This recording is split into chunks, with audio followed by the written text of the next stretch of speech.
Então, muito boa tarde.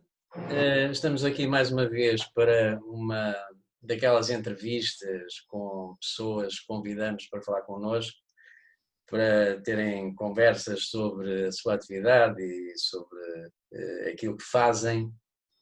E hoje a nossa convidada é a escritora Isabel Minhoz Martins, que, para além da sua atividade de escrever livros, principalmente livros com o público infantil como alvo, para além da sua atividade de escritora, é coproprietária e gestora de uma editora de livros. Olá, Isabel. Olá. Seja bem-vinda. Obrigada pelo convite. É com muito gosto que a MAPA a convida, porque pensamos que tem, de facto, uma atividade muito interessante e importante.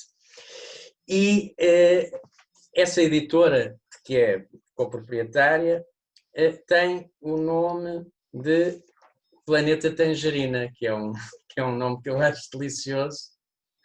E eu gostaria de lhe pedir para falar um pouco dessa editora, isto é, quando é que se formou, como é que chegaram a um nome tão criativo, e gostaria que começasse por aí. Então, o Planeta Tangerina, a história começa já nos anos 90.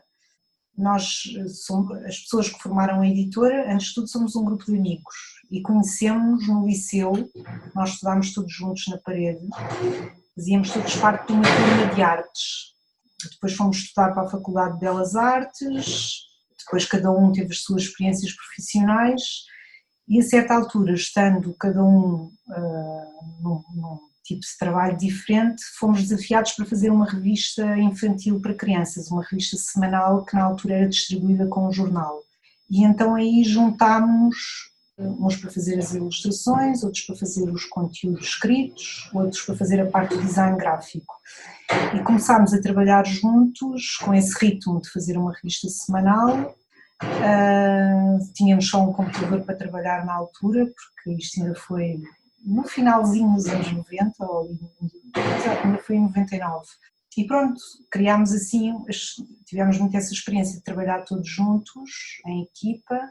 Isso deu-nos um grande ritmo de trabalhos e também muita experiência de trabalhar para esse público infantil. Depois decidimos então criar o Planeta Tangerina, que no início ainda não era uma editora, era uma empresa, um ateliê de design e de comunicação. Durante alguns anos trabalhámos exclusivamente só respondendo a encomendas de clientes, podiam ser serviços educativos de museus, câmaras municipais, que é uma área que ainda desenvolvemos, e depois ali por volta de 2004 é que decidimos criar o primeiro livro. Não decidimos logo fazer um projeto editorial, decidimos só fazer um livro, um pouco uma experiência, uma brincadeira, e depois a coisa correu bem, as pessoas gostaram muito desse primeiro livro e então começámos a partir de 2006 a ter já um projeto editorial um bocadinho mais estruturado e a editar com regularidade desde essa altura. Depois, em relação ao nome, o nome veio de uma história que eu escrevi, que saiu nessa dita revista, uma história ilustrada pelo Bernardo, que se chamava, já não me lembro bem, mas eram Os Habitantes do Planeta Tangerina, qualquer coisa assim desse estilo. E foi daí que surgiu o nome para a editora. É esta a história, não tem assim uma história nada de especial, mas é a história verdadeira.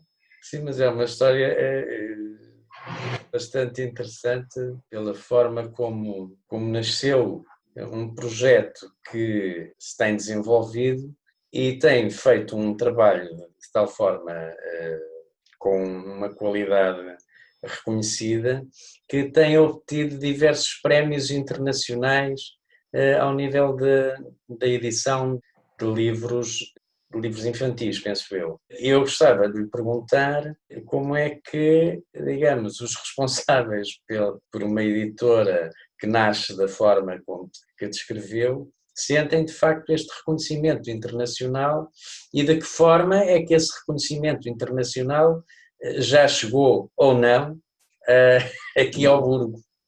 Sim. Pois, eu acho que é interessante porque às vezes há assim projetos que são muito planeados e têm grandes processos de gestão por trás e tudo bem, nada contra, mas é engraçado que isto é uma coisa que foi um bocado sendo construída e eu acho que também por não haver aqui uma espécie de uma receita para criar a editora, foi uma coisa que foi acontecendo. Depois também o resultado do que sai daqui, às vezes pode ser por isso, por não haver essa fórmula por detrás, pode ser mais interessante. Ou nem sempre, mas pronto, nós tentamos que assim o seja. Um dos prémios que foi mais importante para nós foi um prémio que foi atribuído em 2013 na Feira Internacional do Livro Infantil de Bolonha, que é assim a grande feira do livro infantil a nível mundial, e é um prémio de melhor editor infantil da Europa. Portanto, o prémio tem várias categorias e atribuem sempre um prémio por continente. E nós logo na primeira edição do prémio, que se chama Prémio BOP, vencemos esse prémio, ainda andávamos cá há pouco tempo e foi muito importante para nós, foi um reconhecimento, porque é um prémio que é votado pelos editores de todo o mundo, portanto é uma espécie de um reconhecimento entre pares pelo nosso trabalho e isso também nos deu energia, porque isto é um projeto às vezes um bocadinho solitário, não é? Trabalhamos sem apoios e é muito importante esse reconhecimento também dos leitores e esses prémios internacionais. Depois, a nível mais de livros, os nossos livros são todos livros ilustrados. Temos aqui na equipa vários ilustradores que são reconhecidos assim internacionalmente. E os livros também têm prémios individuais. Há um prémio importante em Portugal que é o Prémio Nacional de Ilustração e depois lá fora há outros prémios e de vez em quando temos assim boas notícias. Esses prémios internacionais têm um lado positivo porque nós, como vendemos os direitos para outros países, também são uma forma de divulgação junto aos editores de outros países. Portanto, é diferente às vezes ser um prémio só nacional ou ser um prémio internacional. E isso levou já, digamos, à edição de livros vossos com tradução no estrangeiro? Sim, às vezes pode não ser assim tão direto, mas nós temos sempre um catálogo em língua inglesa que fazemos todos os anos para divulgar os livros e nesse catálogo vêm sempre as listas dos prémios ou seleções para prémios e sabemos que isso é tido em conta pelos editores quando estão a escolher um livro, porque para já chama logo a atenção um livro que já traz vários reconhecimentos, não é? O editor sente que está a arriscar um bocadinho menos e nesse sentido tem sido importante e para nós tem sido dar-nos entusiasmo, reforça o nosso entusiasmo. Depois, em relação à segunda parte da pergunta, que tem a ver com o reconhecimento cá em Portugal, pronto, o que nós sentimos é que o nosso projeto chega já a muitas pessoas, mas é claro que não somos uma banda rock conhecida por toda a gente, mas também pelas características do projeto sabemos que se calhar são livros que não são os mais fáceis, nem sempre são os mais fáceis ou os mais imediatos quando as pessoas vão às livrarias, mas sentimos que tem havido algum reconhecimento em Portugal, assim, acho que sim. Também não está no nosso ADN o queixume, acho eu, tentamos que não esteja, mas acho que sim, que tem havido algum reconhecimento. Muito bem, eu gostava também de fazer uma pergunta sobre como é que uma editora familiar, com a vossa dimensão, se posiciona no mercado versus os grandes grupos editoriais, que cada vez estão mais concentrados e maiores, e presumo eu com um maior poder. Como é que uma editora como a Planeta Tangerina se posiciona neste momento no mercado?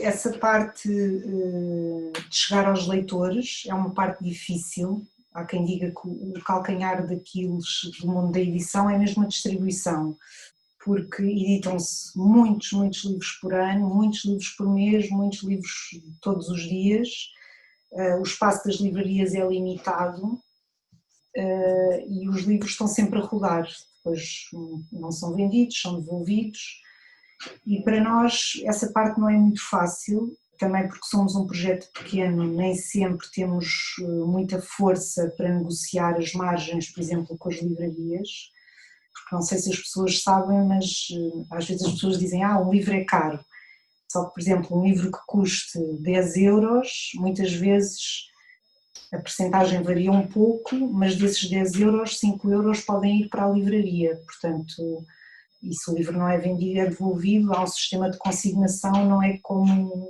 outros bens, portanto, é este esquema assim um bocadinho estranho. Mas estava a falar do espaço disponível nas livrarias. Outra coisa que também as pessoas muitas vezes não sabem é que o espaço nas lojas e mesmo o espaço nos catálogos das editoras, por exemplo, quando vemos um catálogo, sei lá, da Bertrand, todo esse espaço é pago, ou seja, os livros muitas vezes estão mais bem expostos nas livrarias e aparecem nesses catálogos porque os editores pagam para isso acontecer. E nós obviamente que não temos, também porque temos essas margens mais altas, ou seja, a livraria leva mais do PVP, nem sempre conseguimos fazer esse tipo de investimentos e nem sempre é fácil ter os livros expostos. Às vezes até é mais fácil nas pequenas livrarias, em que acaba por haver uma maior sensibilidade dos livreiros para valorizar mais, se calhar, um livro que não é tão imediato, ou que não é de um autor que aparece na televisão, ou que não é um livro associado a uns desenhos animados que os miúdos conhecem, porque todos esses livros acabam por ter o caminho mais facilitado, porque as pessoas já trazem uma espécie de uma memória de trás, que depois, quando chegam à livraria, reconhecem aquele autor porque ele aparece na televisão, ou aquela personagem porque faz parte já do universo do imaginário das crianças, e portanto essa competição não é muito fácil. Para além de haver aqui outras particularidades do nosso projeto, que é o facto de editarmos muito poucos livros por ano, editamos cerca de 6 ou 7 livros, o que é muito pouco, mas a nossa posição, a maioria das editoras o que faz é, mesmo que tenha alguns livros originais seus, complementa ao catálogo comprando direitos. Portanto, livros que já ganharam prémios lá fora ou que são de autores já reconhecidos. Aqui o que nos move mais é mesmo fazer os livros de raiz. Não quer dizer que também de vez em quando não possamos comprar direitos, mas o que nos entusiasma assim mesmo é fazermos nós os livros, porque somos editores e autores ao mesmo tempo e a nossa costela de autores às vezes fala muito alto. Mas isso pode também ser uma dificuldade no modo como nos posicionamos, porque também temos um plano de edição relativamente curto, não é? Mas é quase uma manufatura versus a uma indústria. É um bocado isso. Mas pronto, temos conseguido e porque tentamos equilibrar, depois continuamos a ter alguns trabalhos que fazemos por encomenda, tentamos manter alguma independência como autores e também alguma liberdade, tendo esses projetos mais paralelos à editora que também ajudam na parte financeira a compensar. Porque para nós também é importante isso, não nos sentirmos obrigados a fazer determinado número de livros por ano, ou fazer livros um bocado tipo indústria, exato, é essa a palavra. Preferimos dar tempo ao tempo, pode parecer um luxo, mas não é um luxo porque temos que compensar esse luxo também trabalhando noutros projetos, não é? Mas reservamos assim esse lado mais gourmet aqui para a editora. Exato, mas é de facto um luxo que vos permite, digamos, aparar em termos de qualidade, não é? Sim, porque isso tudo, eu acho que a qualidade demora tempo. O tempo é assim o ingrediente e hoje em dia o tempo vale dinheiro, não é? Como dizem. E por isso, dar-nos ao luxo de esperar que uma boa ideia venha ter connosco para fazermos um livro e não forçar essa ideia ou não copiar essa ideia. Depois, dar tempo ao ilustrador para fazer o seu processo de pesquisa, de procurar um caminho que resulte, que às vezes demora.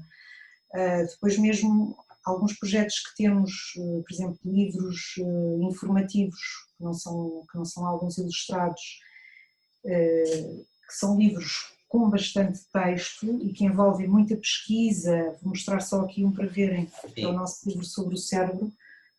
Pronto, contou com uma equipa, na revisão, com uma equipa de neurocientistas, pessoas da área da psicologia, da filosofia. Tudo isto também demora muito tempo a fazer e se calhar para uma editora que está exclusivamente preocupada só com ter um lucro muito imediato, pensará que fazer um projeto destes não compensa.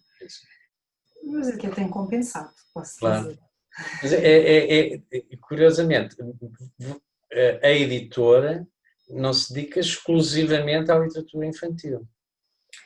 Sim, isso, pronto, o Planeta Tangerina é reconhecido como uma editora de livros para crianças, mas nós, assim como filosofia, também não gostamos muito de segmentar. Agora acontece muito esse fenómeno, até nem tanto em Portugal, mas há países em que vamos a uma livraria e que temos livros para crianças entre os 2 e os 3, livros para crianças entre os 5 e os 7, rapazes de um lado, raparigas do outro.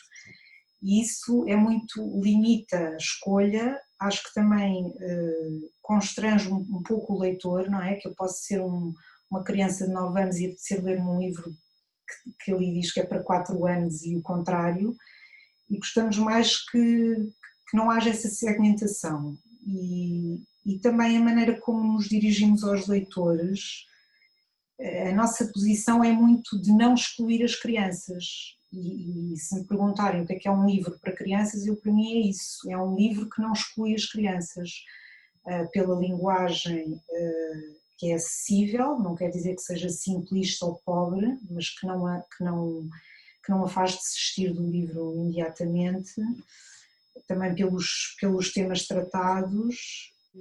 Isso é interessante, é interessantíssimo aquilo que está a dizer, porque eu, dos livros que passei os olhos do Planeta Tangerina, com aquela perspectiva, bom, isto é um livro para crianças, mas de facto, do que me lembro, é que não tinham aquela simplificação, aquela ideia de infantilizar o texto para chegar à criança.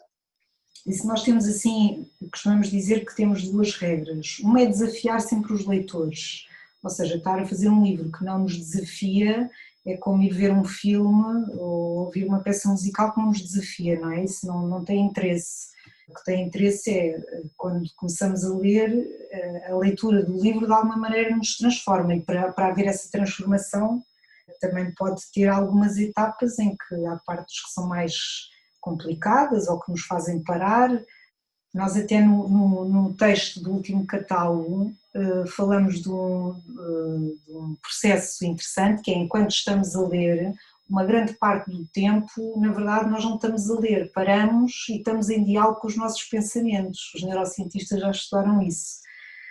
Por isso, agora perdi-me, já não me lembro o que é que estava a dizer.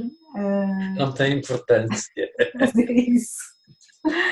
Mas ainda falando sobre isso, de ser para crianças ou não ser, também há quem diga uma coisa engraçada, que é estes livros ilustrados, como há este diálogo muito grande entre o texto e a imagem, e às vezes há muitos detalhes que tem que se estar a observar na imagem até para compreender o texto, que quando se junta uma criança e um adulto para ler o mesmo livro, a criança está no colo e estão os dois a ler, é nesse momento é que o livro é lido na sua totalidade, é quase como se fosse preciso uma criança e um adulto para chegar a todos os detalhes e fazer todas as relações, porque há coisas que nós vemos e eles não veem, e há coisas que eles veem e que nós não vemos. Eu gostava de que falasse um pouco mais do processo de decisão em termos de edição de um livro, isto é, quais são as razões e quais são, digamos, as etapas que vos levam a editar um determinado livro e não outro? Pronto, nós no nosso catálogo temos dois tipos de livros, podemos dizer assim, uns que são feitos aqui mais com os autores da casa, depois temos outros livros, aliás 3 tipos, depois temos livros que são autores que publicam connosco, que é o caso da Ana Pessoa e da Joana Estrela, por exemplo, E temos ainda um terceiro tipo de livros, que são os livros que nós compramos os direitos. Isso não acontece muitas vezes, mas de vez em quando há um livro que nós vemos no catálogo de outra editora que achamos interessante e importante editar em Portugal e compramos os direitos. Pronto, quando são aqui os processos mais autorais, normalmente começam por, quando o livro tem um texto, sou eu que escrevo o texto, e aí varia um pouco, quando são, por exemplo, livros mais informativos, tentamos ver um pouco um livro que achamos que faz falta no panorama dos livros portugueses, que ainda não exista, como aconteceu, fizemos um livro que é um guia para descobrir a natureza em Portugal, que se chama Lá Fora, porque sentimos que havia um pouco essa lacuna, não havia um livro, lá está, mais dedicado às crianças e às famílias, sobre espécies portuguesas. Havia muitos livros para crianças, mas mais genéricos, ou até um pouco mais americanizados, ou mais na linha francesa. Agora um livro só sobre as espécies de árvores, ou de aves, ou de mamíferos que podemos observar, então decidimos fazer isso. Pode ser esse critério de sentirmos que há uma falta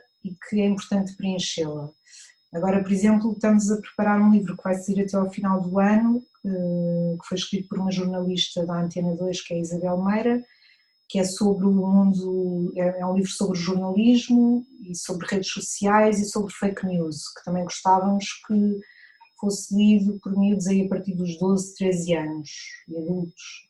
Mas também é um tema que achamos que é importante, agora já foi trazido para a discussão, mas que achamos que era importante carregar nessa tecla. Depois há outros livros que não têm tanto a ver com coisas que estão a acontecer, ou têm, mas é uma contaminação um bocadinho diferente, que são estes álbuns ilustrados em que há uma história ou há uma espécie de um poema, que já são processos mais, não tão, mais internos, acho eu. E depois o terceiro caso, que são os livros que vêm de outras editoras, por exemplo, este livro que é uma novela gráfica, que nós editámos agora também há pouco tempo na nossa coleção Dois Passos e um Salto, que é uma coleção mais para os adolescentes e não só. É um livro que também achámos que era pertinente nesta altura, que se fala tanto sobre igualdade de género. É a história de uma equipa de futebol feminino dos subúrbios de uma cidade, assim tipo Paris, não é Paris, mas é como se fosse, e é a luta dessa equipa para conseguir jogar à bola, porque o clube só reconhece a equipa dos rapazes e elas até conseguem melhores classificações e não têm tantos apoios, por isso achámos que era também interessante. Portanto, esses processos de decisão são um bocadinho variáveis, pode ser uma proposta interna aqui nossa, pode ser alguém de fora, como por exemplo a Ana Pessoa, com quem nós trabalhamos, que escreve novelas juvenis e que nos apresenta um texto, como este Mary John, que eu recomendo, que também é recomendado para maiores de 14 anos, tem a ver com essa qualidade, no caso aqui da escrita da Ana, ou então esses projetos mais ligados ao mundo, ao que está a acontecer. Eu gostaria de lhe fazer uma pergunta que tem a ver com as possibilidades que o Estado português poderia dar ao mundo da cultura e ao mundo da edição. Que medidas é que pensa que poderiam ser adotadas no sentido de incentivar e melhorar a vida das editoras que, como a vossa, se dedica a projetos de qualidade? Eu acho que há uma coisa assim muito imediata e que até acho que beneficiaria todos, que acho que as medidas que o Governo tem que tomar têm que ser medidas que de preferência beneficiem todos, os leitores e os editores e os autores, seria a aquisição de livros para as bibliotecas municipais, por exemplo, porque assim, nos últimos 20 anos construíram-se muitas bibliotecas públicas e quase sempre são equipamentos de qualidade, mas muitas vezes chegamos a estas bibliotecas e, um pouco como acontece em Portugal, houve dinheiro para o cimento e para as paredes, mas depois faltam os meios para a programação, para comprar livros novos e não é fora do comum chegar a uma biblioteca e os livros que lá estão são todos livros dos anos 90, vão até o início do ano 2000 e se calhar nos últimos 10 anos não houve aquisições porque não houve dinheiro. Depois também houve aquela época da Troika, que aí até houve bibliotecas que deixaram de comprar jornais, que foi uma medida muito criticada. Digamos que houve um blackout cultural. A biblioteca continuava lá, mas durante alguns anos não houve praticamente aquisição de livros. E eu acho que isso era muito importante, porque o governo comprar livros para uma biblioteca está a proporcionar oportunidades de leitura a centenas e a milhares de pessoas com um só exemplar. E isso ajudaria muitas editoras se essas compras fossem feitas diretamente às editoras, que isso também às vezes não há essa sensibilidade. E a biblioteca se calhar vai comprar os livros a uma grande cadeia livreira. E se for a uma livraria local, eu compreendo e até aplaudo, mas faria mais sentido que essa compra fosse feita diretamente aos editores. Está a acontecer um processo que é, isto mais a nível da escola, que os livros, o tempo curricular está tão preenchido e a escola vive tão com a corda ao pescoço para ter que responder aos exames, aos currículos que são muito extensos e a muitas outras condicionantes que não há espaço na escola para a leitura só como um momento de prazer e de liberdade, não é? Os miúdos poderem escolher os livros, não ser uma escolha condicionada pelos adultos, se calhar numa primeira fase, depois lá mais para a frente se calhar até podem ser aconselhados num certo sentido, mas acho que no início é importante serem eles a escolher e poder haver esses momentos só de prazer, de ler por prazer sem ser ler para responder a uma ficha e para tentar adivinhar o que é que o autor estava a pensar quando escolheu aquela palavra, porque tudo isso eu acho que mata esse prazer e a longo prazo estará a matar as editoras como a nossa, não tenho qualquer dúvida, porque que medidas poderiam ser tomadas. Acho que também a nível das escolas, claro que as escolas não são todas iguais e há professores que fazem um excelente trabalho, mas há muito ainda que pode ser feito nesse sentido e até apresentar obras de autores novos, não quer dizer que aqueles autores do cânon não sejam importantes, não é isso, mas tornar esse universo um bocadinho mais diverso para poder haver essa escolha. E eu acho que às vezes também acontece, porque os programas escolares não têm em conta o nosso percurso enquanto leitores e as pessoas não têm todas o mesmo percurso. Há pessoas que se calhar só tiveram um contacto com os livros aos 6 anos, outras tiveram logo quando nasceram e depois partimos para a corrida com diferentes velocidades, não é? E quando chegamos à escola, também às vezes os textos que nos propõem, nós ainda não estamos nessa fase e há ali logo uma rejeição automática e nunca mais na vida queremos ler nada. E às vezes já há tão pouco tempo e há tanta dedicação à gramática que eu já há partes de gramática hoje em dia que nem consigo acompanhá-las, parecem uma requisição de um serviço público daquelas cheias de itens para preencher. Há uma ideia que eu acho que era importante, que tem a ver com estes livros que exigem um maior investimento por parte das editoras. É verdade que a Direção-Geral do Livro, dos Arquivos e das Bibliotecas, a DGLAB, tem uns programas de bolsas de criação literária, que são importantes, mas acho que poderia haver também uma espécie de bolsas em que as editoras se podiam candidatar com projetos. Imaginemos que eu queria fazer agora um livro sobre, sei lá, desigualdades sociais ou uma coisa assim, um tema que exige muita pesquisa e tempo, poderia haver essas bolsas em que havia apoio para a criação desses livros. Isso podia ser interessante para os editores, podia ajudar a diversificar um bocadinho os livros que existem, não estarmos tão dependentes de estar a comprar livros feitos noutros países, até porque a realidade portuguesa também às vezes é diferente. E penso que é isso. Sim, são 3 linhas de força que já apresentou. Agora eu gostava de fazer-lhe uma pergunta acerca de quais são, neste momento, os projetos que estão, em termos de futuro, mais imediato, que estão na calha, na editora Planeta Tangerina e também na sua atividade de escritora. Então, agora a sair assim para as livrarias durante a próxima semana, temos um livro que se chama Menino, Menina, que é da Joana Estrela, que é uma jovem autora, ela é do Porto, muito talentosa. Ela já fez alguns livros sobre igualdade de género e mesmo identidade de género, e este é um livro que nós pressentimos que vai incomodar algumas mentes, que tem-se tratado agora muito deste assunto, sobretudo por causa da polémica que houve ligada à obrigatoriedade das aulas de cidadania. Sim.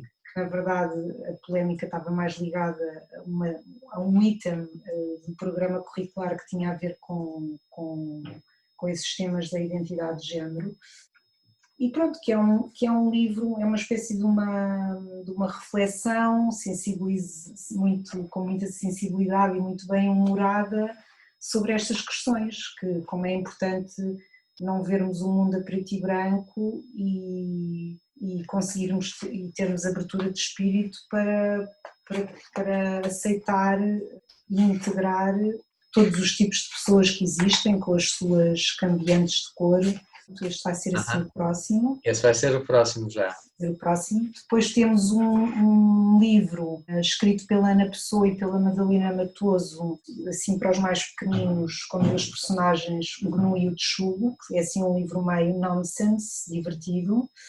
Temos um livro que também ainda irá sair até ao final do ano, que é o tal sobre jornalismo, redes sociais e um estranho vírus chamado fake news, que se chama Gosto Logo Existo, escrito pela Isabel Meira, que é a jornalista da Antena 2, e esses são assim os próximos até dezembro.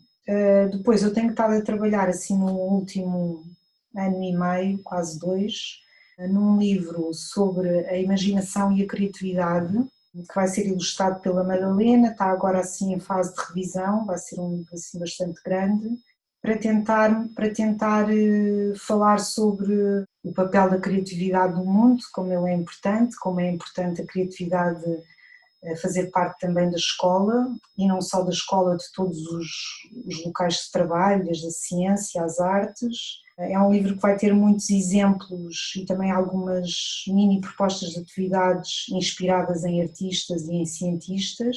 E pronto, e a ideia era que fosse um livro que não fala só de arte ou só sobre ciência, é trazer é mostrar como há criatividade em todos os domínios, desde a engenharia à poesia, e o que é que podemos fazer também para deixarmos a criatividade entrar nas nossas vidas, e o que é que temos mais previsto.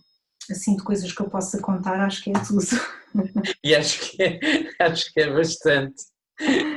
Isabel Melhores Martins, resta-me agradecer-lhe imenso a sua presença, as suas palavras e desejar-lhe para todos esses projetos os maiores êxitos, porque de facto o vosso projeto e a vossa resiliência num ambiente tão hostil merece todo o nosso respeito. Gostei muito de estar a falar consigo e tenho a certeza que as pessoas que vão ver esta conversa promovida pela MAPA Associação Cultural vão também gostar imenso de assistir. Muito obrigado. Obrigada João Paulo, e obrigada à MAPA, e longa vida à MAPA também. Muito obrigado. Até à próxima. Obrigada.